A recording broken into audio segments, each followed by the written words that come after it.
norms and stereotypes to making sure that the butts are wet. Boy, girl, mom and dad want grown-up time, you're going mad. It's a trip, but we'll guide you through with tips and tricks for boys and girls too. Episode 7, talking all about twins. Yay, 2 people.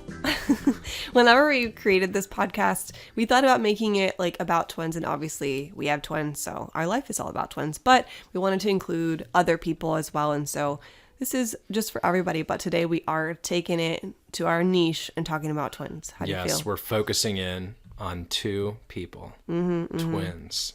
A lot of people are genuinely curious about twins, and so we just thought it would be fun to talk about for that, but also there are more twins now than ever. Did I say that right? Now more than ever. Now more than ever. There are twins. There are more twins being born. There's a lot of factors. You know, the longer you wait, so the older you are, the more likely you are to have twins. We have more technology these days, and so people are having children later than they did previously. Yeah. So yeah. Let's talk about them. So if you're having twins, then just prepare yourself for all the comments. Not necessarily bad ones, but there are comments, and for every weird or bad one, there's a good one too. And so we're going to make lots of good comments about them today. But I was thinking, when I was writing the outline for this, I was thinking about our baby moon / my 30th birthday / our 5-year wedding anniversary trip that you took me on to Hawaii. And pretty good trip, huh? It was a great trip. But we ran into, I feel like, more than I thought, maybe like a handful of people who had twins or were a twin. And there's one that I'm thinking of. We were sitting at the restaurant, I think the first night we were there, and she had twin boys, and one of her pieces of advice to us was just like, they're their own little souls. Yeah, it was very sweet. Just to nurture their specific souls. So we're going to focus a lot on this episode about just like twins as individuals and some other fun things too. Yeah. Okay, but before we get into that, you know what time it is? Tiff time. Yeah, we need What it. is our... We really need to have Casey write us one for that. It's a tiff.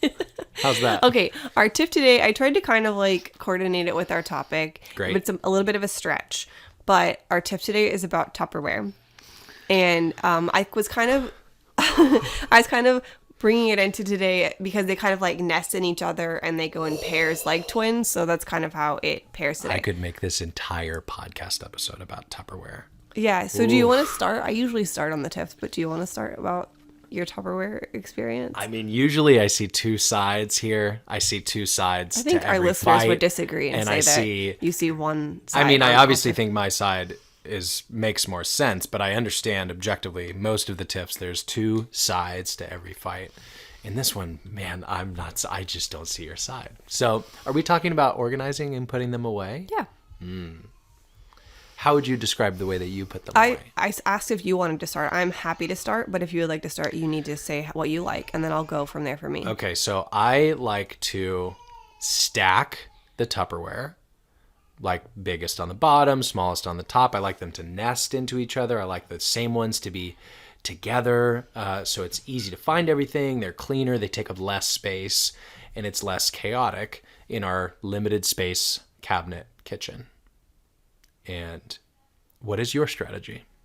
All right, so I like all the things you just said. However, That's true. sometimes I'm just trying to survive, and the dishwasher needs to be emptied, and I just need to put them in there. I'm not saying I throw them in there, but, you know, I've been known to throw them in there, and at the time, like, I just needed them out of the dishwasher and not on the counter and into the cabinet. And you know what? Sometimes when you unload the dishwasher, you just leave them on the counter, and then they're in the way and or they get dirty again. So yeah, especially then do I just shove it in the cabinet. I do try to stack, like especially our little like chef like prep containers, Which are amazing. I do stack those, but some of the other things, it just makes sense just to push it in there wherever I can get it, because one, I'm going to need to grab it again soon. I don't know. I don't dislike the things you said. It just sometimes isn't worth the extra time to stack. It's not as practical in my life and like what I'm trying to do and accomplish and get done. Sure. But when I soak pans sometimes, you think it is worth the extra time to clean the pan and get it out of the sink so it's out of your way. So how does that match with what you just said with the Tupperware? The way you just spoke to me is like apples and oranges. I use the sink and there's one sink. But we use the Tupperware drawer every day, just like the sink.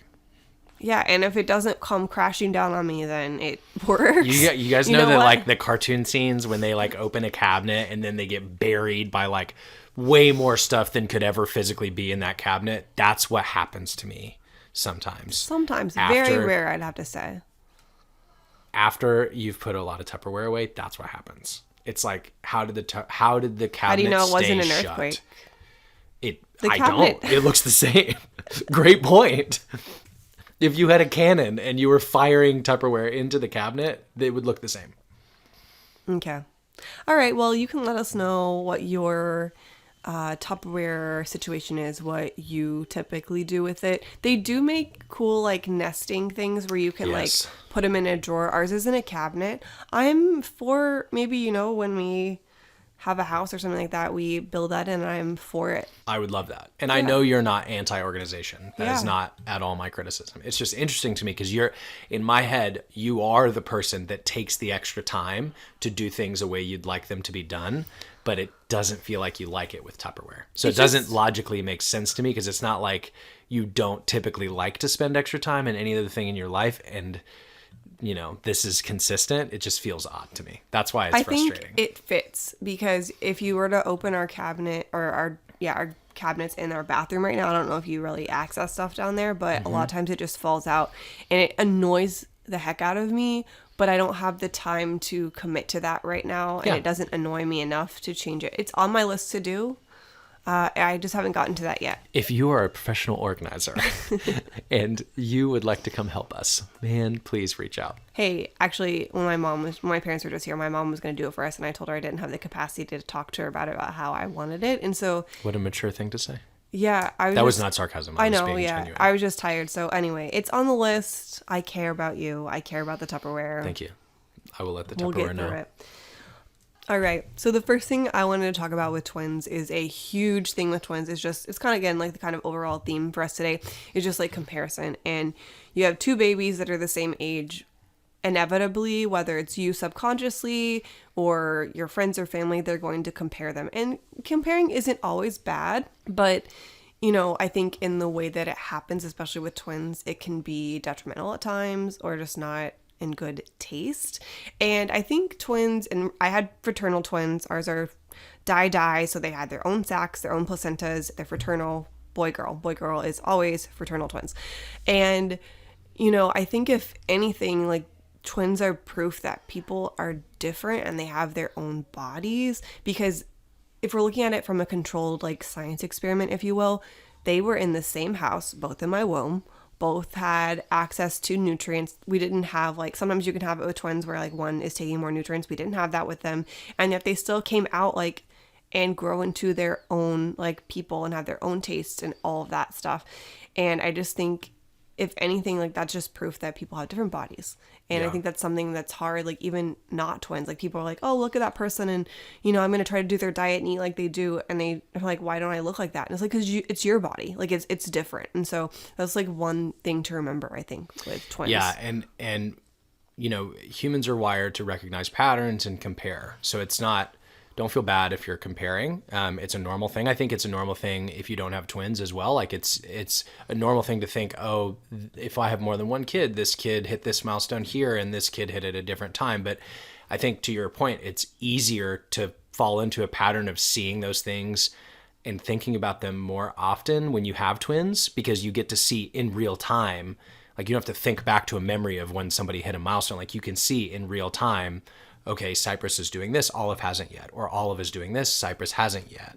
And it's easy to get into that negative thought pattern of like, why aren't they both doing the same things? Yeah, and that actually brings us to our next topic, is milestones. And that was something we were going to talk about, but it was also like a listener question, like how they hit milestones. And before I go into that, I just want to say that even comparing, especially like thanks to social media, and I mean that in a good way and a bad way, because there's great things that have come from social media, but also I think there's a huge comparison game, whether it's like you yourself are comparing yourself to other parents or other people or other bodies or other like lifestyles. But when it comes to babies, you're like, oh my gosh, that person's baby who is the same age as my baby is hitting like different milestones, and it can just be scary, and you can go into a downward spiral. And so in regard to milestones, the question was something along the lines of, how has that been working? Have they been hitting them?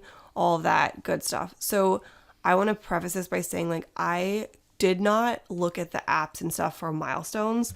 I talked to my pediatrician on the appointments with that, and we chatted about that. I also would have conversations with our nanny and see like what she thought about things, but I purposely did not look at those things because it made me very anxious. It did not do well for my mental health, and I just couldn't look at that just to kind of protect myself. As far as like milestones for the twins and them hitting them, I think Nick and I have talked about this, and it was just like kind of like monkey see, monkey do.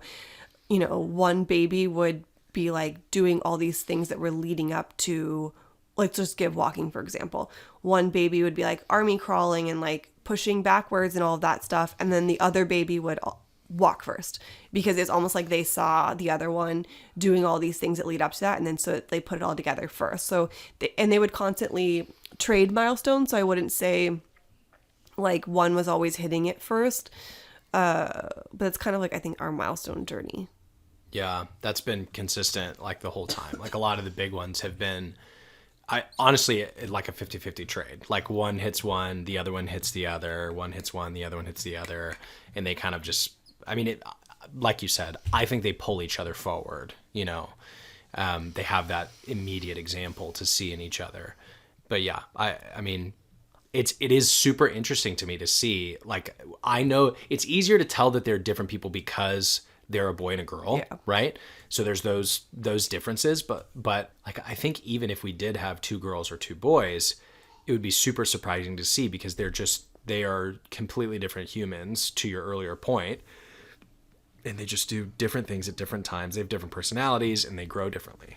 Yeah, the only thing I can think to that might be a little bit different here is when you have identical twins, and those typically, from obviously not from experience, from what I've seen, like, they are, growing teeth at the same time and things like that. Whereas like ours were not. We knew what was coming because one had just happened, or we saw a tooth on one of them first. So that kind of like prepared us. The other thing that just in this vein, I didn't really look at the apps. I might like occasionally have read a blip or whatever that would come through my email, but I didn't like seek it out.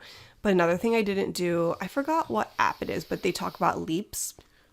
And around the 3 to 4 month mark, which we've already identified as like probably the hardest part for us. So far, yes. Thank you. I had a friend in town and she was like, are they about to go through a leap? And I was like, I don't know. And so I Googled it, and I think it was like 19 weeks is 3 to 4 months. And I Googled it, and it was like, yeah, this is your baby's like biggest leap as far as, and what a leap they define it as is like, they're growing a lot. Their brain is neurotransmitting, whatever.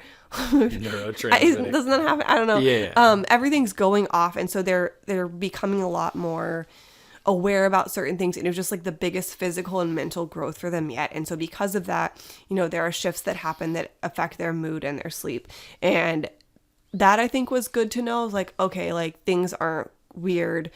But I think if you're going to look at that, because I didn't really look at it, I think maybe I Googled it like one other time at like a hard time, maybe it was around 8 months or something like that.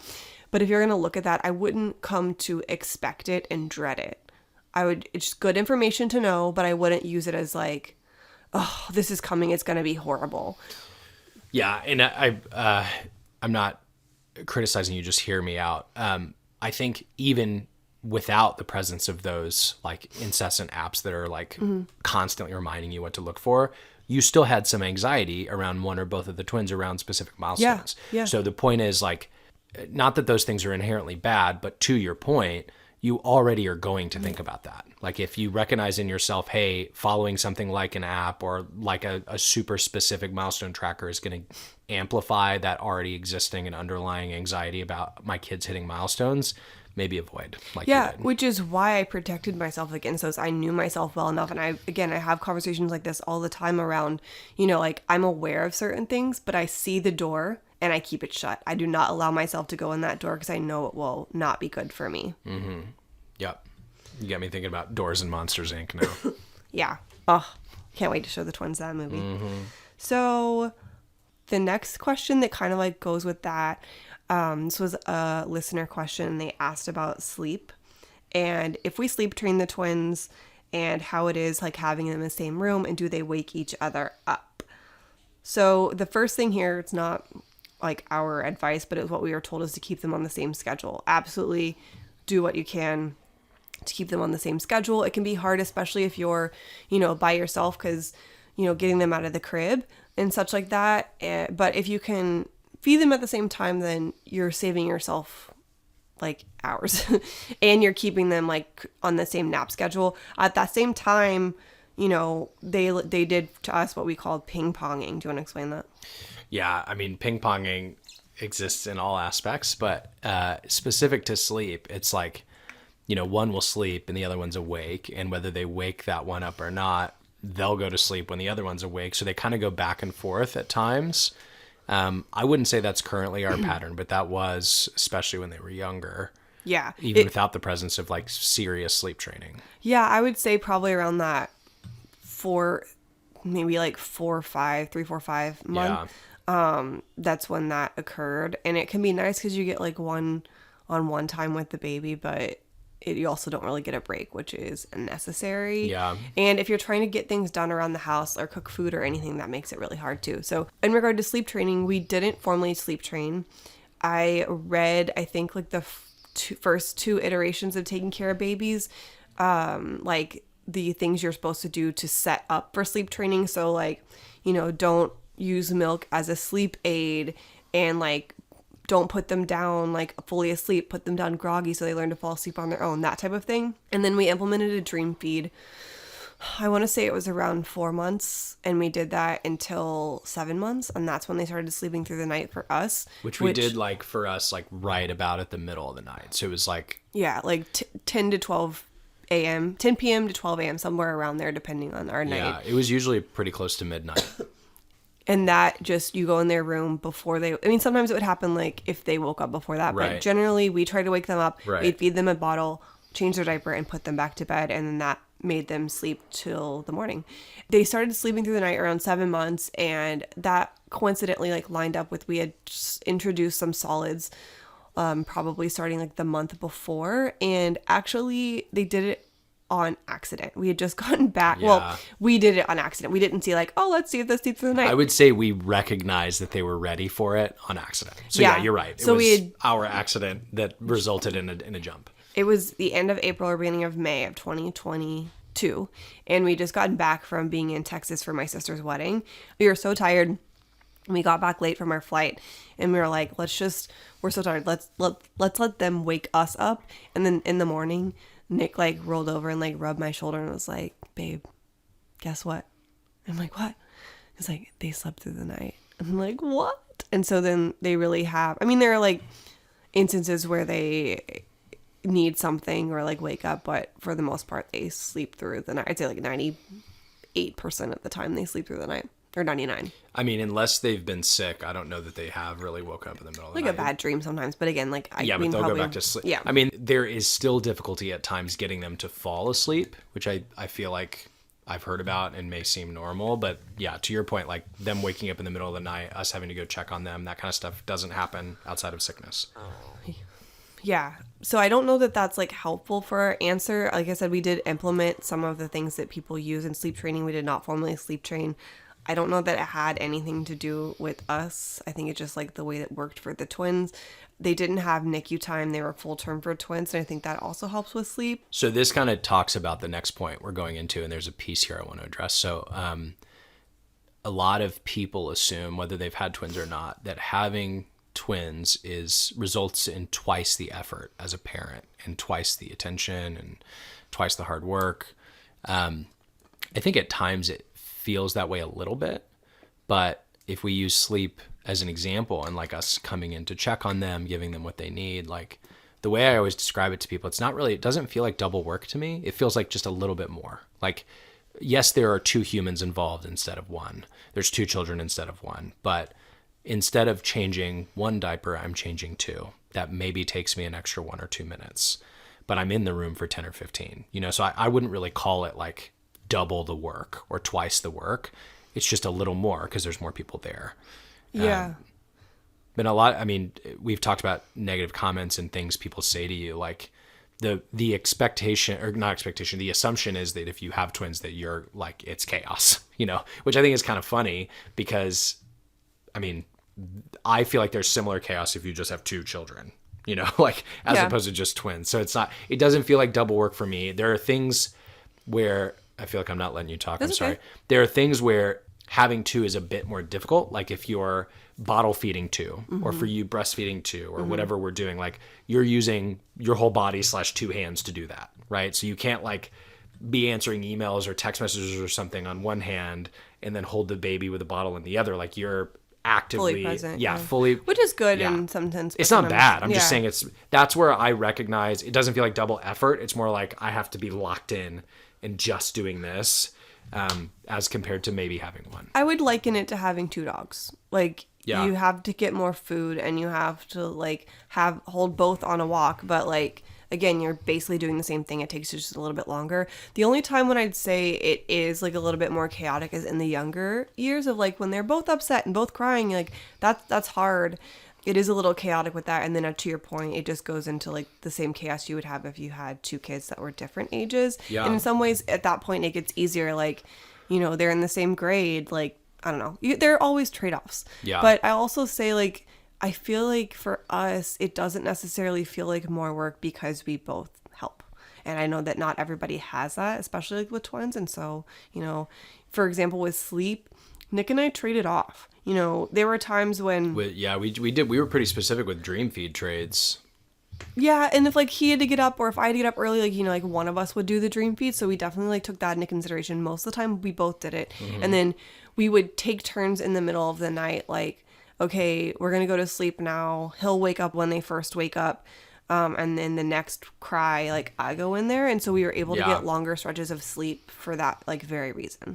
Yeah. And I think that's something that can be adapted to having these singletons or whatever we want to call them as well. Right. Like the one baby versus two. Yeah.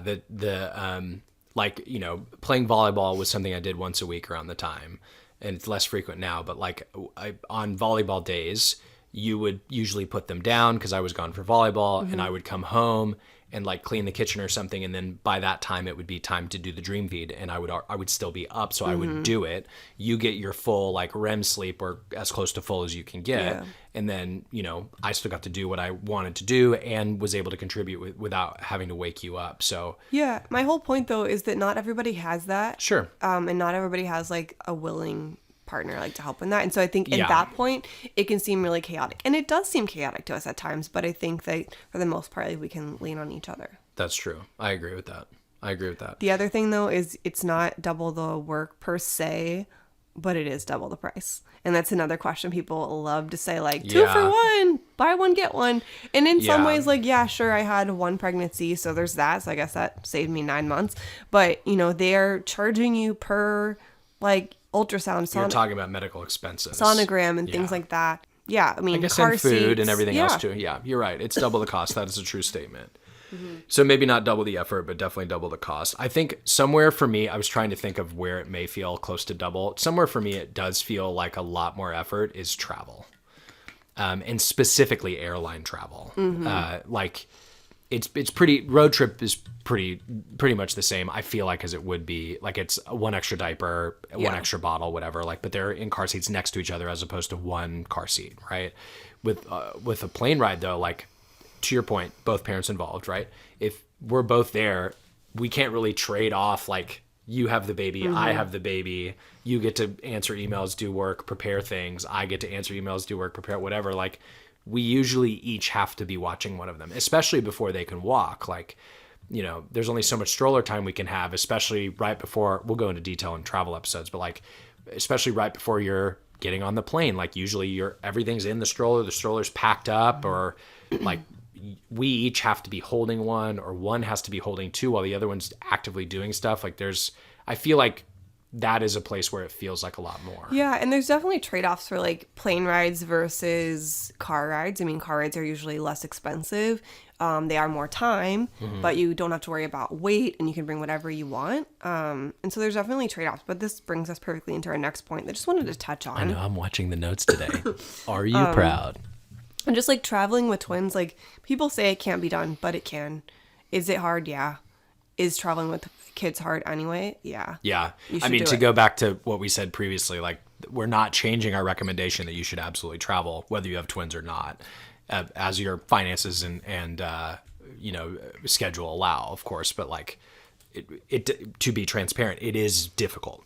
Right. Yeah, and we had our episode that launched that was like why you should travel with your kids. Yes, Yeah. even twins. And so if you're looking for travel inspiration, definitely look at that just because I think it will encourage you and inspire to travel. Yeah. Sorry, we're talking about twice the price. Obviously, certain airlines don't charge for kids, regardless of maybe one or two under a certain age. Yeah. So that part is not double the price. But we're secretly, not so secretly dreading when they're two or three, depending on the airline. And all of a sudden we go from buying 2 tickets to 4. So Yeah. that does double the price. Hey, but after you that. get your lap back. And you We can do. maybe get something. You can maybe play on your phone. So Yes. there's that. But We do. definitely later this year, we will have to buy 4 flights. So excited about that. Yes.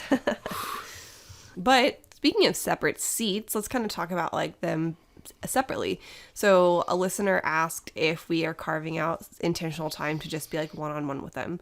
The answer is not yet, but it is in our plans. We kind of been like here and there and everywhere, and we haven't done it yet, but as they've gotten to this older age, we are 100% planning on like spending, mom dates, dad dates, and like having like separate time. It kind of makes my heart hurt a little bit just because we've always just really all been together. I mean, there are times Yeah. when like it's me and the twins or it's Nick and the twins, but we haven't really like gone into a public place really with just one of them, and so it kind of hurts my heart just because they're all together. But I know that I think it's that's going to be so weird when we start. I know. I also think we should do it. Like they're their own people. We need to treat them as such, and it's going to be good for us to each build our own relationships with each one of them. I'm for it, but it's going to be weird. the first Something time. though that we have been good about is like regarding photos, making sure that we get like individual photos of them, but then also individual photos with parents. So like just me and Cypress or just me and Nick and Cypress, and making sure they have those because some twins Yeah. look back and they don't have any alone, and they don't have any alone with a parent or parents, and so like we have been intentional about that. Yeah. Yeah, that's true. Yeah, and I will say though, like even though we haven't started to implement the direct time or like the mom or dad dates as you refer to them, I do feel like we spend individual time with them. Like we haven't really separated them much, which those dates would allow us to do. But like we do have times, especially when we're both in the nursery, where like one of us is hanging out with one and the other is hanging out with the other. And that is direct time. So it's like, it's not like we're only hanging out with both. But to your point, we don't have the direct set aside time yet. I do know that as much as like it will probably pain me, I will like it because there are times when I know that one has fallen asleep later in a nap and the other one wakes up, and I go in quickly and grab one, and then I take them, like in our bedroom or downstairs or Yeah. something. And so that's really special too. And so I know that I will like it. It just kind of makes my heart hurt. But I have like a list on my phone of things that like I want to do with each one of them. So I'm excited as much as it kind of makes me My list sad. is in my head, but that kind of matches I have a our list in my head styles. too. Yes. But you put it on paper, as I should. Well, I just don't want to forget. As I should want to not forget as well. I do believe, even though we haven't done it, that it is important to intentionally build relationships with each one. Yeah. Yeah. And kind of like, again, just as they're different people, they like to eat different things. And so to kind of like taking it back, I feel like our whole like twin theme is like, don't put us in a box. Because like people are like, did you do this or this? And I'm like, well, I did a little bit of both. And I think like feeding goes into that. So I kind of like I didn't have like a super like dream, like I have to breastfeed and that's the only way. I went into it. I think I would have been anyway, but with twins, I just went into it like very open. I didn't have that dream either. And so I went in, I was going to try, and like one thing that I would have done differently, which I could make a whole like post, not in a negative way, but just like what I would have done differently, is I would just brought the formula that I wanted to use, like should I need it, just to have it just in case. And I didn't do that. I used some that the hospital had, and it all worked out fine. But they did combo feed. That's what it's called whenever you have breast milk and you have formula. And so they did that from the very beginning because I didn't produce enough. I'm sure I could have worked on it, but I did not want the mental stress of that. And so I'm really happy with what we did. And they combo fed, and I breastfed until I think it was 4 months, and then they both within 2 weeks of each other started refusing. I pumped for 1 more month, and not the breaking point, but when I decided to stop, I was changing one of them on the changing table, hooked up pumping. The baby I was changing kicked the breast pump that was sitting on the changing table off of the changing table, and it fell while it was connected to me. And after that, I said, I'm not laughing at you. I just remember that. Yeah, I'm just gonna stop now. And it was fine. And that is what you said to me, by the way. You were like, this happened and I think I'm done. Yeah. And I was like, great. And so I had some to where they had, I think, maybe like 3 ounces of breast milk a day until they were 6 months. And, that was the journey. Something that was interesting just to say is like, nobody talks like what happens about when you stop. And I don't mean in like the emotional connection. I mean, like I had headaches and nausea and like stuff like that. We can get into that a whole other time, but that's what we did for that. And then when it came to solids, around 4 months, we did something called Ready Set Food, which I can put a link for it. I think I have a discount code. Actually, and on that note, I know that I have a discount code for Bobby, which is the formula we use. So I'll put that in the show notes. Which is great. Yeah, we love Bobby. And then Ready Set Food, we started around 4 months, which basically introduces them to allergens. We put that in the bottle, shook it up, and it's like kind of gradual and then like consistent. So you do it for 6 months, but it has powdered egg, dairy, which they'd already had because they had the formula, but kept that in there, and then peanut, and it helps prevent allergies. And it steps each of those in. It's not an onslaught initially. There are different stages, as they call them. Same way of using them, but they introduce dairy, introduce eggs, introduce peanuts. So like if there's a problem. Yeah. And so we started that at 4 months, and then I think around that time also, maybe like a little bit after that, we started introducing oatmeal. And so they would have that like once a day, I think, once or twice a day. And then I think around 6 months, because again, I guess it was around the time they started sleeping through the night, because we started purees whenever we got back from my sister's wedding. And so I had like pouches that I tried, and I tried honestly all different kinds. And our favorite for that was Cerebelly, which also has like nutrients for the brain. That was their favorite. And around that time or maybe like after a couple weeks of doing that, I noticed that they got bored. And so I, introduced like a banana and like a banana spear. So just when you like break it in half and then like put your finger down the middle to like break it into the natural 3 part, because if you slice it, it's kind of slippery. That and like avocado. My whole point in saying that is that I didn't do a strictly like baby-led weaning, and I didn't do a strictly purees. It was kind of just like started out because I didn't feel comfortable. I felt like kind of nervous like having them do 100% baby-led weaning when they kind of sometimes, not choke, but cough, and it can be alarming. And there's 2 of them, and I just didn't feel comfortable. And so it kind of like worked up to like my comfortability. Do you have any thoughts? So no, at that point you had gone back to work. So to make this, yes, to make this twin specific, I think something to note here is like, while they generally made decisions around the same time, it usually wasn't exactly the same time. And we try, I mean, you led us in this, but like I think do a good job of trying to just honor what they would like. Like we're still keeping them in, this is what we're having for this meal, right? And not flexing too much. But if one's ready for oatmeal and the other isn't, we're not forcing the oatmeal down the one that's not ready. It generally within like, I don't know, a week or 2, like they typically tended to follow each other. But like, I think that's an important thing. Like, you don't have to be so specific. Like, when one's ready, the other one may not be ready. Treat them as individuals, theme of the podcast. It's okay. Yeah. And even now, like, it's sometimes hard, like, making meals. But, for example, one of them likes raspberries. The other one does not. But I still offer them, one of them I'll give them more. I'll still offer the other one raspberries because, like, I want them to have, like, the continued exposure, just because it's not great just to stop altogether. It pains me also just regarding food waste, and so I try to be careful about that, but usually they just end up passing the raspberries to the other one. So it's fine. But, like, it can be hard, but you just keep at it and keep introducing, and you'll get it.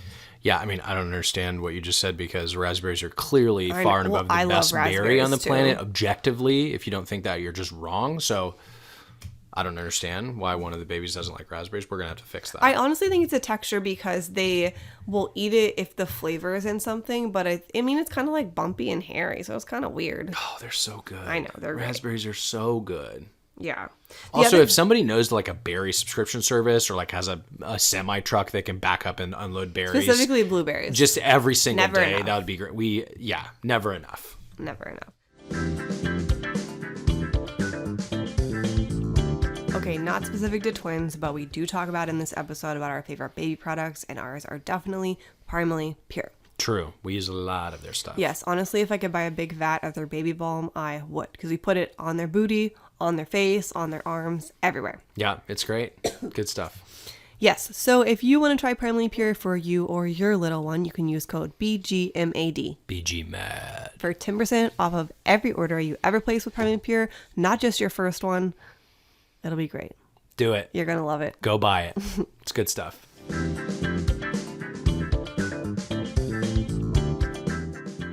The other thing I was going to say that kind of like twin specific, I know other moms probably looked at me and were like, what are you doing? But until recently, and even now, still have to be careful, like 1.5, but we'll have pouches that they'll eat. And so I'll buy like some yogurt pouches, and I love like the Once Upon a Farm, but I didn't let them just hold it. I would often like spoon feed it to them, even though it's a pouch. And the reason why is because, you know, I didn't want it. If I had a bib on them, that's one thing, but one, they weren't both finishing the pouch, so it gave them, I could open 2 and have 2 different flavors, and so there's variety right there for them. And then also cutting back on food waste, and then it also just helped me with like cleanup. So yeah, bib helps, but like I don't want to clean it up off their clothes. And again, it probably goes back to like we don't have in-unit laundry, and it just becomes more work of like getting the stains out and stuff like that. But I would spoon feed it because like, especially if we were out in public, because I didn't want to have to deal with like the mess. And I think that that's something that people do deal with in baby-led weaning, but with 2, it's just a lot. I think it'd be easier with just 1, like if I were just like let them go ham with the pouch, but I'm having to watch both of them, and it's just easier if I'm controlling it in that moment. But we've gotten better at that, and so we are allowed with our own pouches. I'm not sure how many people actually looked at us weird for feeding our babies with a spoon. Just calling that out, that I think that might have been your brain telling you that. Yeah, probably. I understand your point that was a piece of baby-led weaning we didn't lean into, but most of what they do to feed themselves was baby-led weaning. Well, I guess I'm more so talking like at home they do that, but like in public it's just like, okay, you have like a 1-ish year old and you're spoon feeding them this so they could do themselves. And so that was the method behind my madness. Sure. Probably didn't think about it, and I was just like all me in my head. But maybe the point there is do what you're comfortable with, and if you've got a good reason like you had, feed them with a spoon and it's fine. That's 100% also my really point. people are not criticizing that. That's 100% the point of like what's comfortable for you, and don't feel like you have to fit in a box. And you know, like that, I feel like, okay, I like this and this, I'm gonna cherry pick what I want to do, and that's what I did, and I feel good about it, and I would do it the same. And you should. And I think our kids are very good right now at using like adult size utensils, they and love they that. ask for them sometimes, which is really cute. I was watching Olive today. She had a little, thing of scrambled eggs, and she had a full big dinner fork, and in 2 bites picked it up and like watched it slowly go into her mouth. I was so proud. Yeah, little it's Olive. really cute. The next thing to talk about was a listener question, and just like on entertaining them and how do we entertain them. And they, great thing about twins is that they have each other, number one. They do. And like we've talked about like, the benefits of that. They already have like this empathy with each other, and can play at times. But I saw a video, I didn't save it, I don't think, but it was like, if the kid is having fun, they're having fun.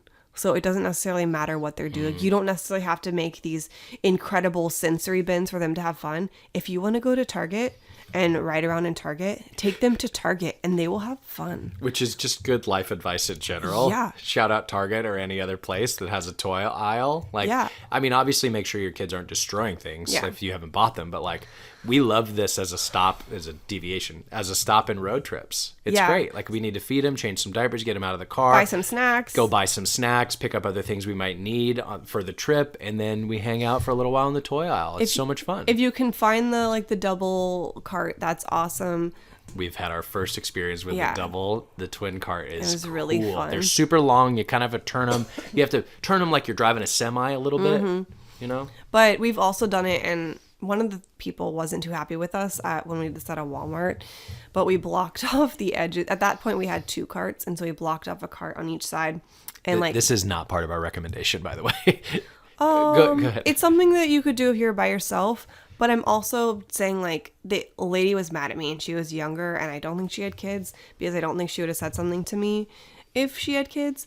But I feel like I was very conscientious, like, if there were customers around, letting them in and, like, putting all the stuff back. So we haven't said what we were doing yet. So we had 2 carts. We blocked each end of one aisle with the carts. And not kinda against let them other walk. yes, not against other customers, to your point, but to try and keep the twins in one aisle while we were hanging out with them. Yeah, so I can definitely see how it could have been a problem.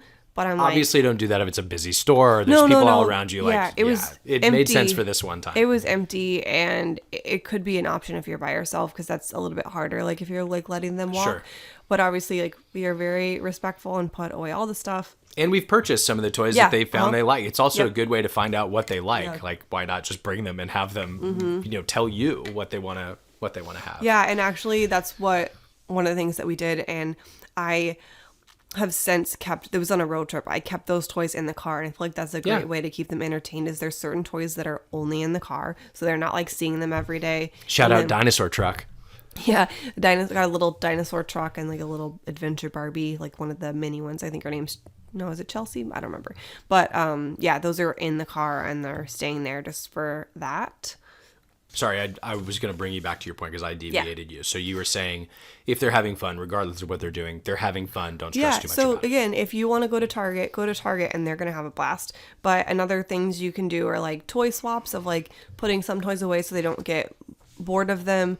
You can also, like, there's certain toys that I think require more supervision. Like we have some really cute stools. They love to jump off of them. I do not keep them out just like in the open in case they decide to jump off when I'm not looking. And so like that's very intentional times. There are certain toys that are intentional about the time we have for that. You can do sensory bins. Like I have like a couple things that, we pour old coffee beans in, or like pom-poms and that, or like you can put like little puff snacks in there and they like that. This is not twin specific, but I would say like this goes back to the advice we got and the way we try and live with kids or twins in general is bringing them into our lives. So something you did with them recently is have them make cookies with you, right? And that's not a play thing. It's not a toy, but I'm sure they were joyful while they did it. And like, does it result in some extra mess, a little difficulty, more attention distribution on your part where you're paying attention to the recipe and the ingredients and everything, and also making sure the kids are safe and entertained? Like, of course it's harder, just like bringing the kids and traveling is harder. But to your other point, they're having fun cooking. Great. And it's not, you could also like, once they're old enough, they can sort the socks in the laundry or maybe like kind of fold. Like, put them to work. Well, no, what I was going to say is I just finished the book, like Hunt, Gather, Parent. And one of the things it talks about is like, bring them into your life because they're going to ask, they want to, like Cypress loves to mop. Like Olive, and he likes to vacuum too. Olive likes to use the little vacuum as well. Yeah. And like the other day I was cleaning the toilet and I let them both like, use the brush in there because again, they're learning, they're watching. And so when I did the cookies, like, was it a little bit messier, but it was also really fun and I would do it again, would recommend. Yeah, I'm excited for when I get to make cookies with them. Cypress also does this thing with my big Crosswave I've talked about here, the big stand-up vacuum and mop. He'll just walk either next to me or in front of me and hold the middle of like the handle and just pretend like he's pushing it. Sometimes he does push it, but we did the whole floor the last time and he just walked with me. Like that's not a toy, but he loved it. Yeah. And so that's basically like letting them explore. And so if you can change the scenery, that's a good way to like keep them, happy and like, you're not there to entertain your kids. There are lots of things on that. Like you don't have to entertain them. And that's actually still in the Hunt, Gather, Parent book of like, kids other places like aren't set like entertained for everything, so it can be like quote mundane tasks that like they're just exploring, and you can change the spaces. So, like we'll play in the nursery and then we'll go downstairs and play in the living room. You can go outside. There's like water tables that you can buy that you don't even have to put water. Like we have coffee beans that we put in that one, or we have like a dog size like swimming pool that will fill up. So there's a lot of options, but again, don't feel like you have to entertain them with just kid things. It is fun to do that at times, like going to a museum or like what they're interested in, but they can also come into your lives and it's going to be just fine. So something that may be twin specific here is I think that one of the benefits of having twins is that they're introduced forcibly so to sharing and toy distribution very early on. So said another way, they're not really conditioned that things are theirs. They're conditioned that things are theirs and the other twin, specifically if like you have the same nursery for them as you typically do with young twins, right? That's what we do. So point being, use those opportunities where they're either both trying to play with the same toy or one's been playing for a little while and maybe it's time to switch. Like use those opportunities to enforce that sharing is a good thing, that distribution is a good thing, that even if you like something a little bit more than your twin or the other person you're playing with, it's okay to let them play with it. It's okay to have time with a different toy. Like you will be introduced to those things as a twin or multiples parent earlier than I think you would be otherwise with a daycare situation or something else. Right. And I think there are still hard times where they don't want to share or they don't want to take turns. But again, you can be like, okay, it's Cypress's turn. Okay, it's Olive's turn. And that introduces it. And also like another thing that you do is like when you get them up in the morning. Oh, yeah. Yeah. So I usually get them up in the morning, one of the patterns that we've fallen into. And I will switch off. So one day I'll call it like Cypress's nickname is Cypey. So I call it Cypey first day. And I'll say it and do it. That's a day where he comes out of the crib first. I change him first and then I put him down to play for a moment while I get Olive. And that would be an Ollie next day. Olive's nickname is Ollie a little bit. So, and then the next day will be an Ollie first day and a Cypey next day. So they know it now and will kind of nod their heads. And, there's a little bit of protesting sometimes if one of them's feeling a bigger feeling one morning than the other is. But in general, I try and distribute equally. And, I've noticed there are some times, especially recently, where we've started to learn the word no, where they don't immediately want to come out of their cribs when I come in. And they're okay. I mean, Cypress started this, but now they both are. Like, they're both sometimes okay with saying, no, I don't want to be first today, and it's no longer a big thing. But they know if they're not first, they're waiting, and the other twins first, and then I come to get them. Mm-hmm. So another cute thing that they used to do, we dropped passies, so they're not doing it anymore, but they would trade pacifiers like over their crib. Or they'll bring them to each other. Mm-hmm. That was one of my favorite things. I just now thought that that's gone for a while. I know. Why did you do that to me? Yeah, Cypress was really, they both did this, but Cypress was really good about this. And he was even good with color distribution too. Like he would find the one that Olive likes, which was like a pink, right? A peachy pink. Yeah, peachy pink. And like if he grabbed his, he would look for and find hers, even if she wasn't asking for it, and then walk it over to her and sometimes just put it directly in her mouth and she would love it and like say thank you. They both did that with each other. They also had passy trades, to your point, before they would fall asleep or in the mornings or something. Sometimes they were unhappy passy trades, so... which actually made me think we didn't... Passy steals. We didn't address this, and I meant to. Like, one of the questions was, like, do they wake each other up? When they were younger, I would say, yeah, they would sometimes, but they sometimes wouldn't. I think that's something that comes with sleep training, is that, like, they say, like, you can't... They'll stay asleep type thing. Yeah. But I think, nowadays... They might wake up depending on what cycle they're in their sleep, but I feel like a lot of times they won't wake up if the other one is crying or whatever. Yeah, that's usually true recently, unless like they're both having problems falling asleep and one's like almost asleep, then maybe it'll happen. But yeah. Right. But I feel like that's just bound to happen, especially like when you have a sibling. And so it kind of ties us to like one of the listener questions was like how to foster them getting along. And I think we kind of already just touched on it, but I think just implementing this is this person's turn and then now it's the next person's turn. And sometimes you have to wait. And yes, that's hard. And like validating that. There's a book that I have checked out at the library. I haven't started it yet, but it's called Siblings Without Rivalry. And so I'm interested in reading that. That's something I'm going to be doing that I can check back with you. But, like Nick said, it prepares them for life to know that they're not always going to have those times where something that they have is readily available. Yeah. Yep. Yeah. Taking turns is a good thing. I already referenced that. We've got a balance board that they love.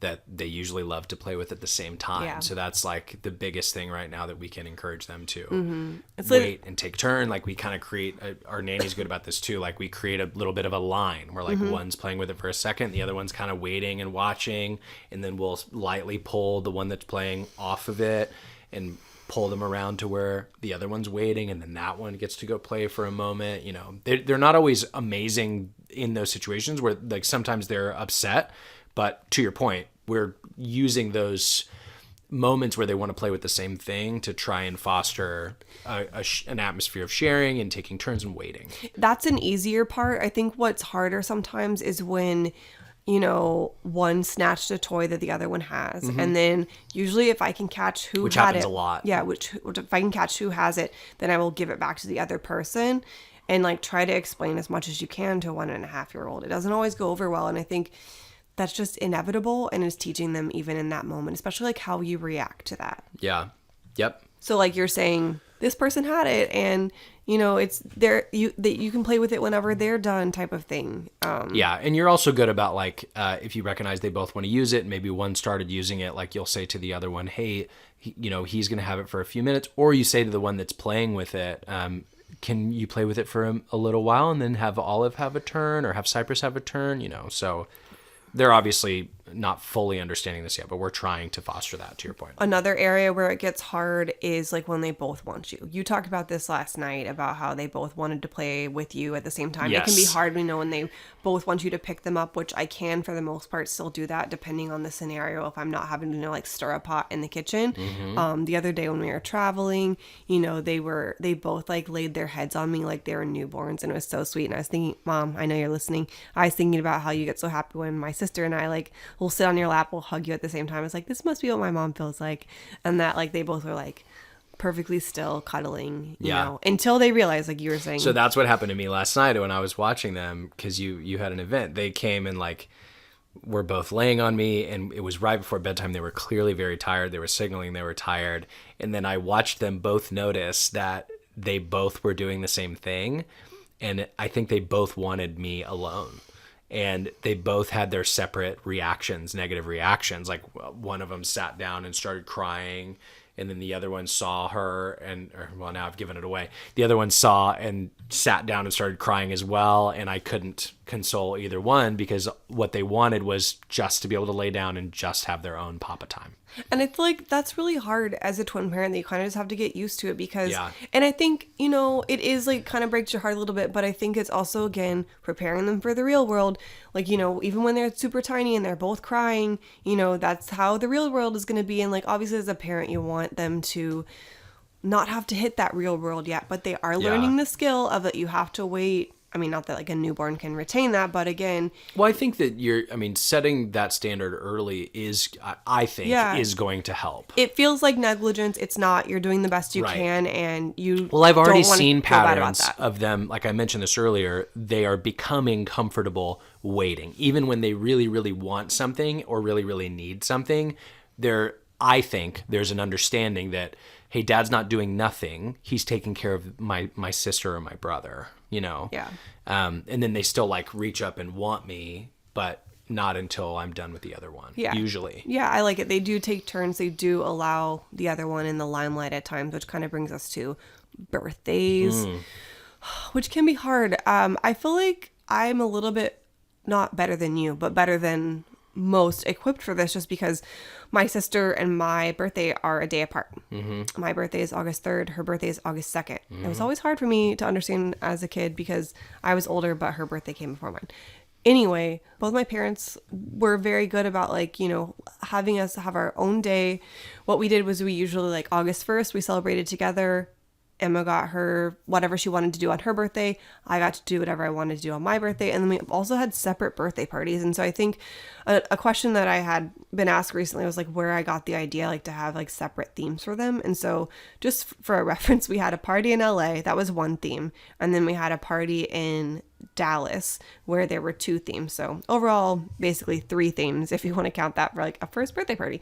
And I think I will continue to have like separate themes for them because they're their own individuals. And so I think that helps them foster them as a person. And I think in the future, We won't have it on the same day. Right now, I think it just makes sense for everybody, so that doesn't bother me. But I will continue with the separate birthday party themes for them. Yeah, I think that's a good thing. Hey, we haven't talked about this yet.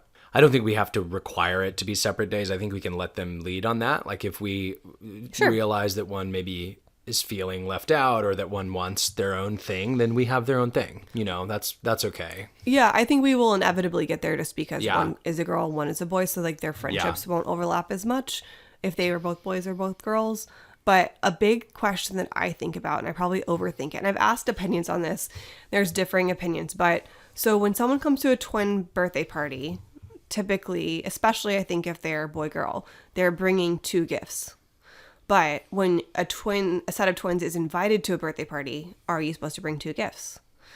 So I lean on yes, because you want people to bring 2 gifts to yours, with the caveat of you could do a bigger gift that's a little bit one thing but worth a little bit more. Sure. So I'd probably maybe times your budget, what you would normally spend. If you spend $20, maybe spend $40 on the gift. Or another thing that I'll do is like maybe it's not so even as like a 2 gifts of like 20, maybe one's $10 and one's $30. I wrap them separately. And one is from Cyprus and one is from Olive. Yeah. And so they're bringing 2 things. Because again, I think that's what you think is going to happen when someone comes to your party. You know, they're either going to spend a little bit more for a bigger gift they can share that makes sense, or they're going to bring 2 things. Yeah, that's good. I fully agree with that. I think like a headline I'm thinking about with the birthdays is like, just pay attention to them. You know, if you get the sense that they're feeling like their birthdays are being melded and they're not being honored as individuals, see what you can do to try and remedy that. Maybe it's a separate theme. Maybe it's a separate day. Maybe separate gifts. Yeah, maybe it's separate gift. I mean, you know, whatever it may be, just pay attention to it, because I don't think there's anything inherently wrong with them celebrating together, and they may want to, and I think it's okay to do that sometimes. But just this is my thought. I think just paying attention to it and trying to recognize in your kid, through conversation or just observation, like, do they need more of just them? Yeah, that's a great wrap up. But I did have one other thing about the gifts. Sorry. Go ahead. The only caveat I have to what I said was that I think it's a little bit different when you're doing like a family get together. Like, sure. I think like our family would get my sister 1 gift. We're not getting her 4 gifts from each of us as an individual. So I think that's where it's a little bit different than like a kid's birthday party at a school. So I think that's the only place. We did a combo of that. It was never expected one way or the other. I think like we would, sorry, did you finish? Well, I was going to say in immediate family, we would give gifts from each other. So like, oh yeah, I would get a present for you for Christmas. I would do one for you, one for Cypress, and one for Olive. Yeah. But if it was like extended family, we did 1 gift from our family to them. Oh. Yeah, we went back and forth on those as well. And you know, now that like my sister and I have our own families, like it's not just from like my parents. My parents give a gift, my sister gives a gift, and then we give gifts. So that's my only caveat. Yeah. But we can move on. Yeah. I think that's most of what we had for twins so far. Yeah. The only other thing I was going to kind of talk about was just like, we could honestly do a whole different podcast episode on twin favorite products. I think we're going to. Yeah. And like, it's on my list to go back through our registry and see what was actually worth it for us and what we would re-register for. But as a quick little go through, Twin Z pillow. I 100% think it's worth it. We have literally used it up until now when we've been trying to drop bottles. Yep. So they're a year and a half. They love to actually still go and lay on it. So I 100% think it's worth it. Yep. I also had the Twin Go pillow, which is a double stack. And it's a breastfeeding pillow. I actually like to breastfeed better on that, but people do breastfeed on the Twin Z. I know people still like the My Breast Friend one too. I'd never use that one, but Twin Z 100% worth it. Our diaper bag is Dagny and Dover, the largest size. I think it's the Indie backpack, and we use the largest size. I thought that was great for what we needed. We really liked it. Yeah. As far as, and it holds a lot of stuff, and it's also not like massive and gaudy either. It's like it's actually it feels concise but fits a ton. Like when we were going through 10 to 12 diapers a day per kid, which we were for a while, I could fit all 24, 25 diapers plus toys, plus bottle equipment and formula and all this other stuff, and it was comfortable. Yeah, and I like it. I like the style. It's neoprene. I don't think it says you can put it in the wash, but I put it in the wash and that works. I was never really like that leather or faux leather look for the diaper bag. I think this one's sporty. It works for both me and Nick, and we both really like it. Probably also because we also both have the regular backpack, so just love the brand in general. Yeah. Our favorite stroller is for just like every day is the Bumble Ride Endy Twin. We also use the bassinets. I mean, it's just so smooth. I love the wrist strap. It can lay all the way back for a nap. It's got air tires, which if you get this, keep them filled up because they're small and they deflate quickly. But it makes it much more maneuverable than other strollers and a lot more comfortable, probably for the kids too, but like comfortable to push. You know, there's a little cushion in those air tires. Yeah, as far as like I referenced it, the breast pump, not twin specific, but I like the Spectra one. That's what I had. I paid like the $50 more from what my insurance covered. I had the Haka as well, which is like the manual keeper. I already said the Bobby formula. Our favorite pacifiers were the Ryan and Rose pacifiers by far, and their pacifier clips. I thought those were the best. Yeah, they're great. Pacifier clips, by the way, use those while you travel. They're great. Yeah. Primally Pure is our favorite, like the baby balm is what we used on them. I also like the baby bar, like soap on their skin. I feel like it's really gentle. Also like the baby oil, like to put that on their skin as well.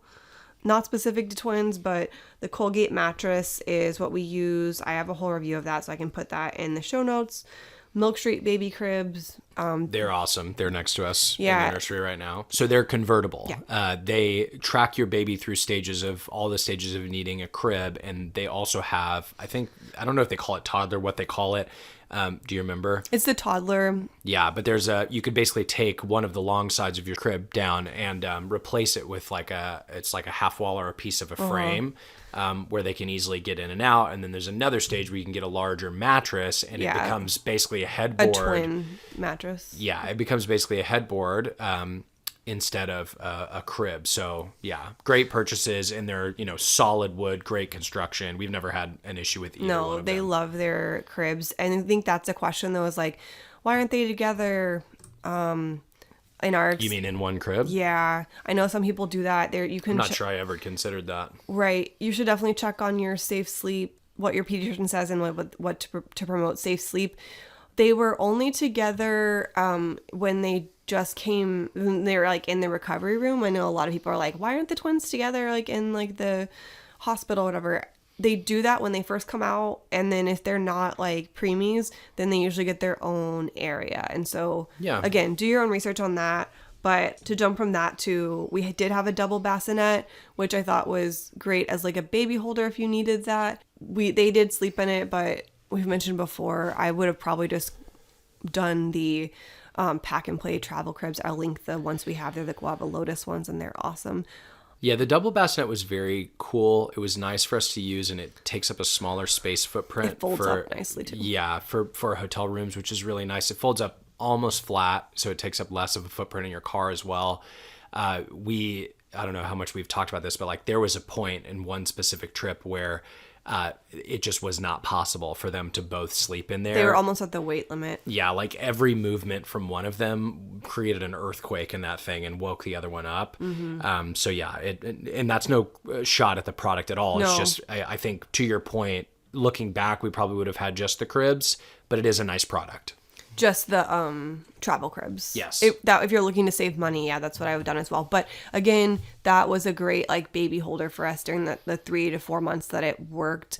The other baby holder that we used was and a product that we had 2 of, because we get asked like, oh, do I need 2 of everything? The answer is no. We did have 2 of the Baby Bjorn bouncers, and that was a great place like to sit them.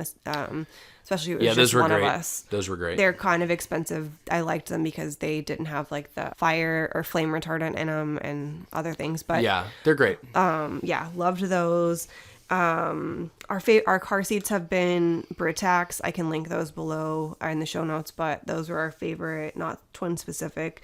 If there's a place where I would hope that you're okay spending a little extra money, it would be around the car seats. We don't have to go into it, but I had a pretty bad car accident a few months ago, and luckily it was just me. That Lauren and the kids weren't in the car with me, but I was very thankful that we had nicer car seats that had more protection and were larger. Because seeing those things be thrown around, I mean, it was a rollover accident. Seeing those things be thrown around and then comparing them to the little, I don't want to say cheap, the base car seats that you can get from like a rental company, it made me really scared to put our kids in those. So I would say fit it into your budget and try and get nicer car seats. Britex is one of them that has the nicer, bigger, chunkier, and safer. Yeah, I see people talking about like how, oh, the car seats are heavy, and I'm like, you want the heavy car seats. Yeah. Because that Britex uses like, I think it's steel, and so they're a little bit heavier, but I think it's worth it. Just they don't crumple as easily. And obviously they have like data and stuff online about, crash ratings, but those light ones, especially the ones we had to use that were like from the rental company that we had to use while we were waiting for our new ones to get in, because you can't use a car seat after it's been in a wreck. Yeah, definitely worth it. Not twin specific, but we love the Gather mats. We have a padded one in their nursery, and we have one that we actually had before babies that we take to the beach, but it's really great to just put down. And I think another reason why I mentioned is we have the largest size. They have bigger ones so that all your babies can fit on one, because there's some that look like they're just fit like one child, but it's great for picnics in the park and all that. Yeah, they're great. The Love Every Play Gym I think is worth it, because you can fit both babies on there. It's big enough to where they can like both, sometimes they might want the same thing on it, but you can fit both of them on there, and they can play with their own thing, whereas other ones you would probably have to buy two. So that's great. We also had the California Pop and Go, which I do have a discount code for that one, and it basically, you want to describe it? Yeah, it's it's kind of hard to describe. It's like it's a hexagon shape, and it pops up. It's like a tent. Yeah, it pops up like a tent. So you can, it's really easy to carry. It is kind of analogous to like a fold-up beach chair. And then it has zippers. You can put a cover over the top that comes with it.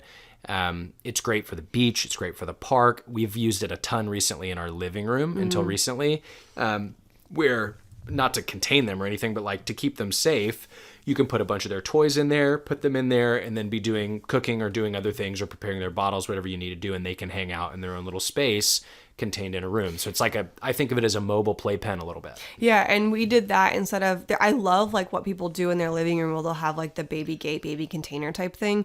But we basically did this to save money because you're already buying so much. So we just use that in the living room as that container instead of buying both. And only recently we stopped because we're kind of like at that stage where they're more aware. They're just bigger and they need more space. Yeah. So it's, the product's great. We just, I think, grew out of a piece of it. I think we'll still bring it to the beach though. It's a good thing 100%. to have at the beach for sure. It's so great.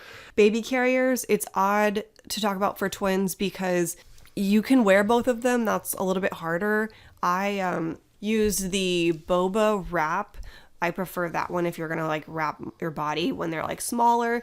But I liked the Boba Air, just like as a clip on, and then Nick liked the Cybex one because it fits. Like if you have a larger frame, that one fits. And I do have a larger frame. And so like we don't use those as much anymore. One of them has wanted to be held more often, like when I need to cook or something. So I'll still use mine, but I don't think that's an area where you need to spend a ton just because you don't use it as much with twins, I don't think, unless like you're both wearing them. Yeah. But still a good thing to have within that first year.